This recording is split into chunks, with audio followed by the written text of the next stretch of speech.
The Titans of... I don't know.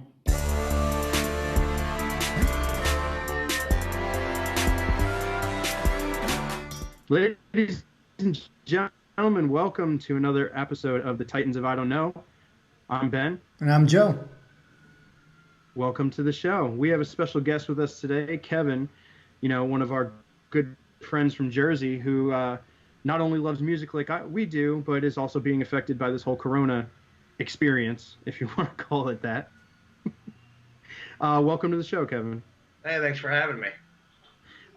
We're going to start off immediately and first and foremost with a little experience that happened at Madison Square Garden a couple weeks ago, where you got to see the remaining members of, we'll just call them the band, the Brothers Band.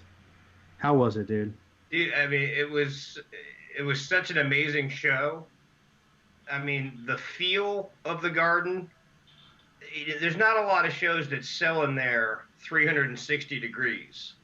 But, I mean, every seat that could have had a person in it was full. Wow. And how close were you? I was a decent ways away, but I was right in the center in the second balcony behind front of house. I mean, I was dead center, which was amazing for getting photos and for taking in the whole show, And I saw the lineup. I mean, everybody from, their favorites like Warren Haynes. I mean, it just had a lot of good people on it. And it was essentially every surviving member of the Allman Brothers Band, correct? Correct. And to fill in for the late, great Butch Trucks was Derek Trucks' brother, Dwayne Trucks, who's also the drummer for Widespread Panic. Wow. So it was really cool to still see, they're both nephews of Butch. So to see that his influence not only helped the band for so long, but then spurred two more, musical geniuses. Derek, everything he puts out, I think, is incredible. I've worked with Derek since 2005, when we were both touring with the Allman Brothers then. And the big thing that I had been missing from the Allman Brothers Band was watching Oteil play bass. I mean, he walks along a bass like very few people do, and like Phil Lesh from the Dead. Yeah, he does. They both have that same type of flow to them, where it's not just, they're not just keeping the beat. They're adding their own underlaid melody to the song that if you listen, you can hear, and when they solo, it really stands out. It's not your average bass line that they're putting down. It's something special. Right, and I think the guy that they put on there was like Alan Woody, Yeah. I think was the guy that was playing for him, and I wasn't very familiar with him prior to that, but he's pretty good. He's got the whole handlebar mustache thing going. He looked pretty cool. Looked like he knew what he was doing. So And he played a Hofner. So you see a lot of these shows. So you see like how these guys are performing and playing each and every night, right? Yes, yeah. I mean, so it's like you could tell, like even when they're off, they're having they're still doing better than like an average group would be doing. Dude, I mean, they were so tight as a group. Like, I know they had weeks of rehearsals leading up to the show, but I mean, they were just on it. Like there was a lot of power and a lot of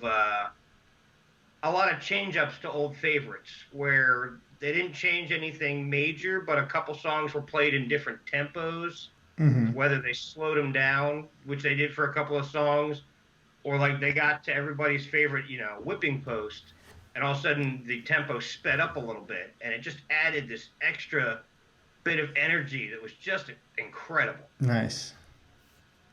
That sounds pretty awesome. So now, what do you like? You're working there, but what? I'm not even gonna lie. Yeah, really. So now, what do you do exactly, like with the bands?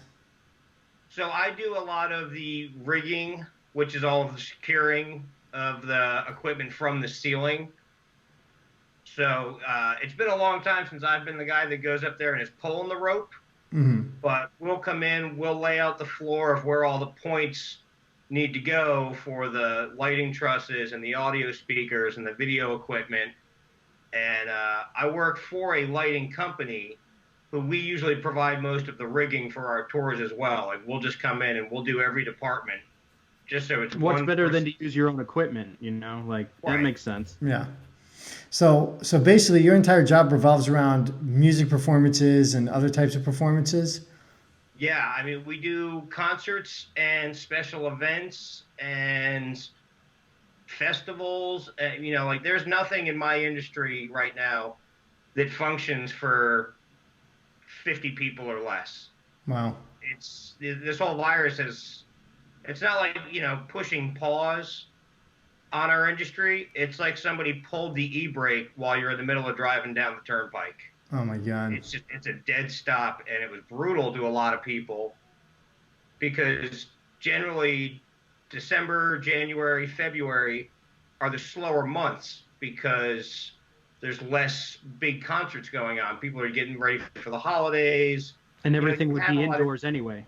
Right, you have a lot of big New Year's Eve shows and things like that, but then February is classically a dead point for our industry. So everyone's looking at their future gigs, being like, all right, I'm going to be able to catch up on my bills here. And then by April, I'll be in good spot. And then by May, I'll be making money. Right, because your last thing was with the Eagles over, you know, the holidays, and then you go home and then this happens, and it's a perfect segue to ask the question, what are you going to do? I'm fortunate, and I'm a very rare case right now where the company that I work for, I am a salaried roadie, which is a pretty rare thing. Most guys are per show or per tour, and 75% of those guys are independent contractors or freelancers. I'm really fortunate where the company that I work for, we've taken a pay cut, but you know, I'm still getting a paycheck, and I'm extremely grateful for that. And they've just asked that we spend this time learning drafting softwares, and a lot of great softwares for our industry have waived fees of online classes. They're wanting people to get more intelligent with the work they do. You know, What are your quote unquote friends in the industry gonna do? I mean, the people that are not as fortunate. I mean, not to point it out that you still have your ability to make a paycheck, but what are the people that can't make a paycheck gonna do? I mean, there were a lot of people were involved in that mad dash for the unemployment. The unemployment website for New Jersey and New York was frozen for basically 3 days straight because of not just our industry, but statewide layoffs. You know, a lot of people. And I don't know what a lot of my friends are planning. I think a lot of people are trying to hunker down and hope for the best, that this can pass in a month or so, and then just dip into personal savings. We just had an announcement that at 9 o'clock tonight, the state of Ohio is going on lockdown. Okay. So no one's allowed to leave the house. I mean, I'm, again, fortunate enough that I can leave the house because I have a Homeland Security letter stating that I'm part of the necessary workforce for the country to survive. Oh, they actually issued you a letter, huh? Yeah, I have to carry it with me whenever I leave the house, or else I could potentially get arrested, or something could happen negatively. But I work in Kentucky, so I have to cross state lines. I have to go into federal property and stuff like that because I work with a cargo company for the airlines. So if Amazon's cargo is not moving, then people aren't getting what they need. Well, I'm sure they're probably as backed up as they could be right now with everybody sitting at home just clicking away, ordering. And I did the same. It's nonstop. I put in 3 different orders just this week. Right. And then we had an episode earlier talking to Joe where his industry, he is a guitar teacher. Right. So he's doing videos online, trying to teach people how to play over like Skype and stuff like that. Right. But a lot of his income was going to libraries and such. And also, I do sell instruments and accessories, and because of places like Amazon. And because of the internet, I actually still can be selling. And I decided that what I was going to do is I was going to start hiring people who are out of work right now to actually help with selling stuff so they can make some extra money. And I took a big pay cut to help other people out by letting other people sell instruments, and they receive the commission for it, and I kind of just let it just keep running, so just to help other people out because of this crazy situation that's happening right now. That's great of you to not be selfish, where if you see an opportunity where you can help somebody out, that you take that, because I think that's really important for people to do right now is, not be selfish, not be hoarding things. We all got to look at each other as a society, not just individual wins. Right. My wife, when she went to Costco to go shopping, there was toilet paper, paper towels in everybody's cart. She was smart. Yeah. She bought meat and Cheez-Its. Exactly. The essentials. Right. Yeah, that's exactly what I did. That's what you got to do. Like I normally buy toilet paper in bulk. Right. It's normally what I do because I don't like going, oh no, I don't have any toilet paper. And then, so I always have it in bulk anyway. I buy it like once every few months and it just lasts. And I literally bought like a thing of toilet paper about a week before this thing went down. And I just kind of chuckled. I was like, haha, look at that. We were already prepared. And, so we didn't have that kind of thing. But one problem we did run into was baby wipes. I have a 3-week-old baby, and people were hoarding the baby wipes. And I'm like, well, I kind of had to go around. Target actually was a pretty good source for getting some stuff because they're like doing double work to make sure that their places stay packed with goods. And another question. I mean, how are things going with like your mom? I mean, she's a little bit older than us and still in Little Silver, I'm assuming. No, she moved down South Jersey to be closer to my sister and a new baby. So that's a whole dynamic there, where I have a 1-year-old nephew, a mother, and a sister who's an audiologist. So she has a certain amount of doctor training, where she's up on what's healthy, what's hygienic, what's a good move. So she's quarantined the baby. 100% makes sense.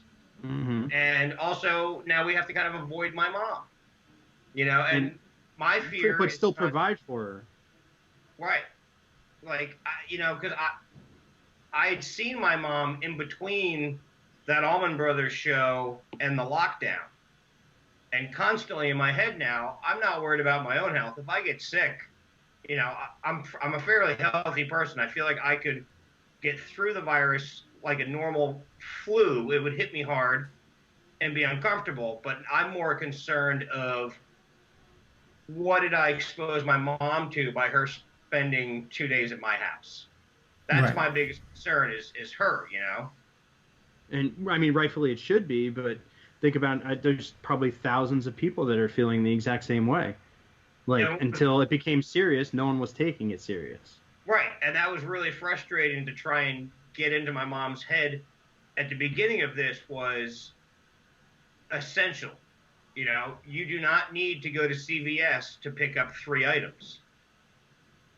Makeup and a juice and it's unnecessary. It's like, what life-saving thing are you getting at CVS? Is it soap? Is it medication? And oh no, I just want to go pick up a few things and get out of the house. Well, we can't live like that right now. That's not an option. My mom is a manager at the grocery store. Oh, so she's exposed. She works for Publix down in Florida. Crazy hours. All the people in the public. It's got to be insane right now. Insane. Yeah, people working in grocery stores have been pumping out hours that people in my industry normally do. Like a normal concert day for me is 16 to 23 hours. So, there was a part of me that wondered, is there a way for the entertainment industry to go and help unload trucks and things for supermarkets? Because there's a lot of experience in unloading semis. and packing semis, but yeah. Right, and packing. And I don't know how that is, worked out with unions. I don't know how supermarkets run things, so I didn't look too deep into it. All I know is that when FedEx comes to our job, we're not allowed in the truck. We're not allowed near them whatsoever. We can't even sign our names anymore. They ask us what our names are from like 10 feet away, and then they type it in and check the spelling, and then they walk away. Wow. So they don't touch our doors. We have to hold the doors open for them. Like, they are scared because they still have to do a necessary, job. Right. I mean, If the semis aren't moving, then people aren't getting what they need. It's funny. I saw this the other day. It says about every 100 years there's a new pandemic, and it was pretty much due to happen, I guess, around this time, because the last one was the Spanish flu. That was like 1918 through 1920. It lasted a couple of years. I mean, obviously, with the technology we have nowadays, and with the sanitary steps that we can take, and all the technology that we have for, like we have like Decon 7 cleaning material, which they didn't have back then. This is not going to last much longer. It's a terrible situation everyone's in right now.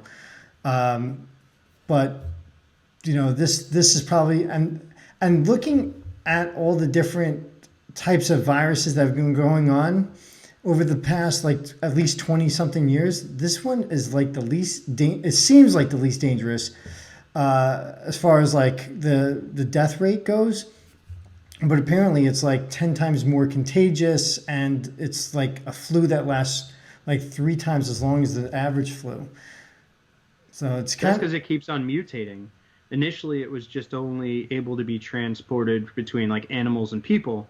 Then it went to people and people, and now people are giving it to dogs. It's ever mutating and ever evolving. Wow. And that's also why it's pretty scary.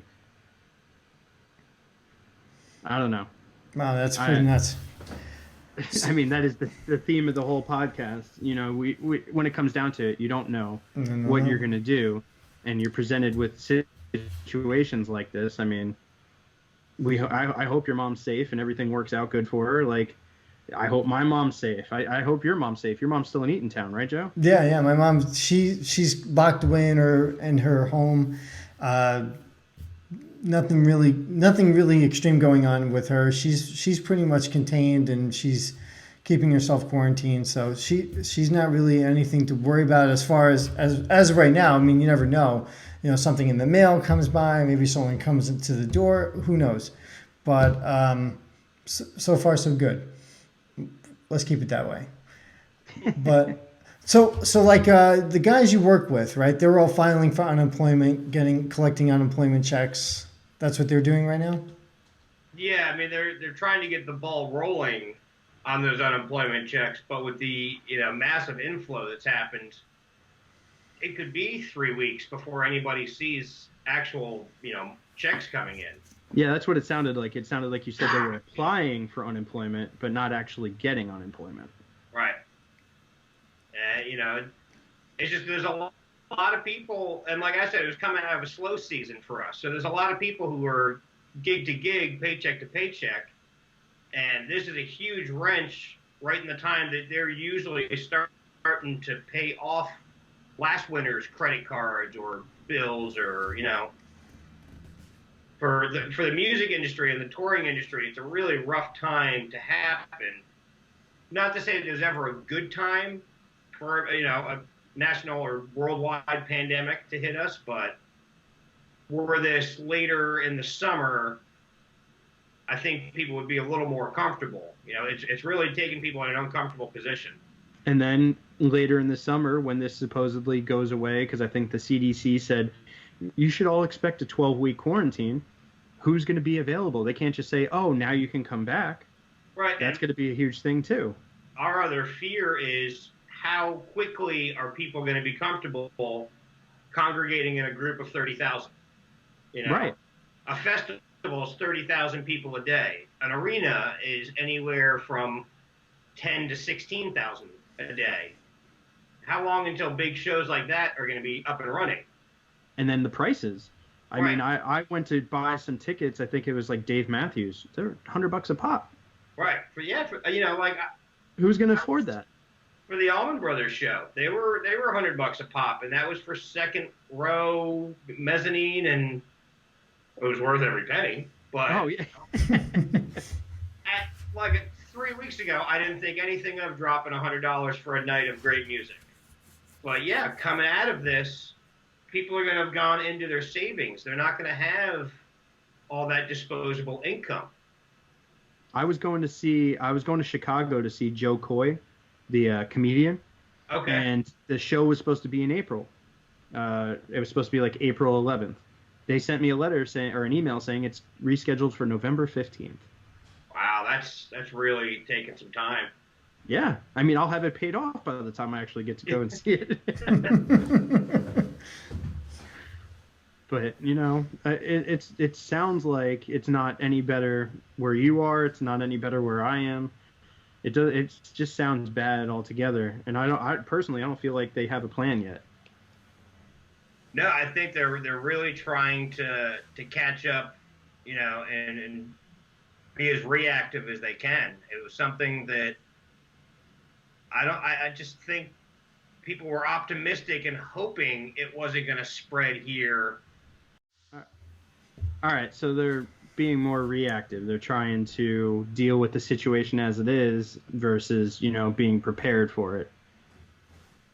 And, you know, there's odd things in that supply line. I know there's a lot of people who I work with who are seamstresses and fabric manufacturers, you know, who make the big curtains for the upstage of most concerts. Mm-hmm. People working from home feverishly hand-making masks, trying to pump them out to their local hospitals that'll then take them and sanitize them with a UV light. And then, you know... Yeah, my wife was talking about that. She said that they are starting to make the masks that you can wash versus all these disposable ones, which I guess are non-existent currently because everybody's purchased them. I think at work now we're using the ones that have the little rabbit whiskers and teeth on it because, you know, that's the only thing we could find. That's really funny. So really appreciate having you come on and talk with us. It's nice to get like a little glimpse of different, you know, like especially in your kind of industry. It's totally like it's an industry that just got completely slashed. Yeah, I mean, I didn't want to bring up other companies on the line, but there's a few companies, like one's called Mountain Production out in Pennsylvania.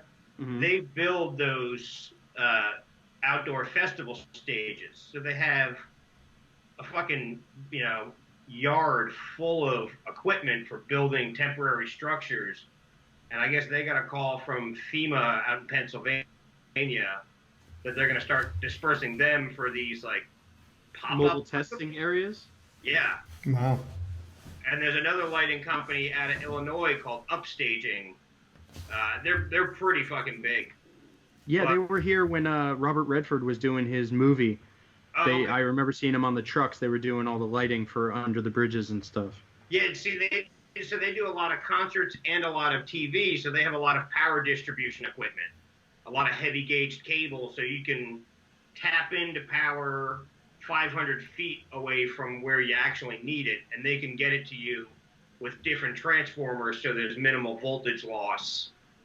And what's really great about their company is they own 100 tractor trailers and claim to be able to put 100 drivers to work at any time. Wow. So they're trying to keep their drivers afloat right now. Just, I don't know if they've reached out to like the big companies like Amazon or FedEx or anything, but I know they're trying to reach out to, like, you know, supermarkets. They're like, hey, we got drivers, we got trucks. Where you need to go.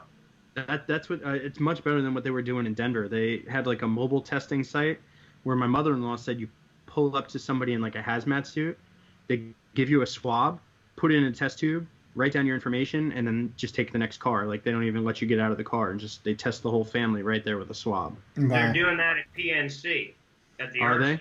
Yeah. Really? Yeah. Oh yeah. I drove by it the other day. I mean, it looks like something out of a movie there. The amount of guys in camouflage standing in formation. God, I wish they still had the Christmas lights. At least you'd have some entertainment when you're going through. But here's the thing. So I was in. I live like less than 10 minutes away from Midtown Manhattan. So just I hop in the car. I can drive into Manhattan. I'll be there 10 minutes. If there's traffic, and there is no traffic right now. If there's traffic, 20 minutes, right? So, I mean, I was there today. I took a bunch of pictures. I mean, it was insane. I'm gonna put them up I'll put them up in the video. But these pictures were crazy because Times Square was completely empty. Yeah, you were inside Grand Central, weren't you?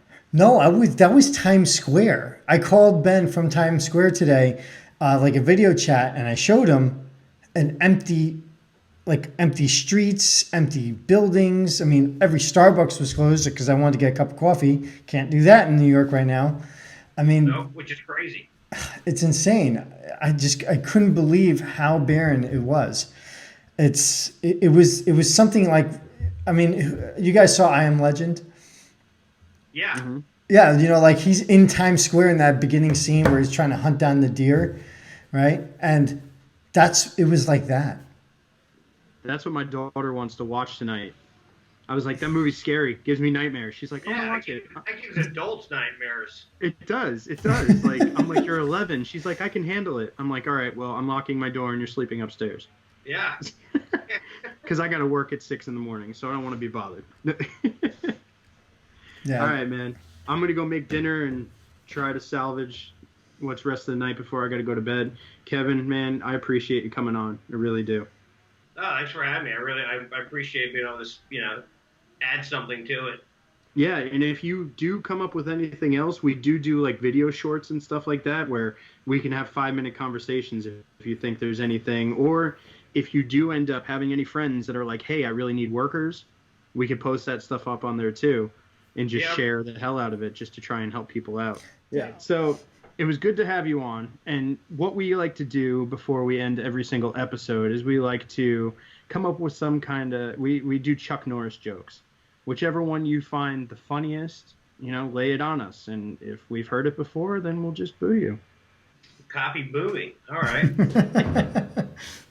I mean, have you heard of like people trying to get away from the virus where like they're looking out at Mars? But they didn't think that they were going to be able to settle Mars very well because Chuck Norris went there back in the 80s. And that's why they haven't found any signs of life since then. Oh. Not heard that one. That is awesome. All right. That is awesome. That's a great one. I love it. Yeah. All right. So what do I got? Jesus can walk on water. Chuck Norris can swim on land. Nice. What you got, Joe? Oh, man. Is you going to keep doing this to me every time? Yes, because let's see. We do these episodes, every other day, and we end them the same way every single time. Do we have to boo you because you don't have a friggin' Chuck Norris joke already? Yeah, you're going to have to boo me. No, I mean, I can just make one up on the spot. I'm that good. Did you know that? Because the last one was boo-worthy. The last one. No, you tried to get all serious with it. All right, so check this out. Chuck Norris actually caught all the Pokemon in Pokemon Go on a landline. Okay. You got a legitimate laugh out of me. That one's decent. Yeah. One's decent. All right, for the Titans of I Don't Know, I'm Ben. And I'm Joe. Thank you so much for listening. Have a good night.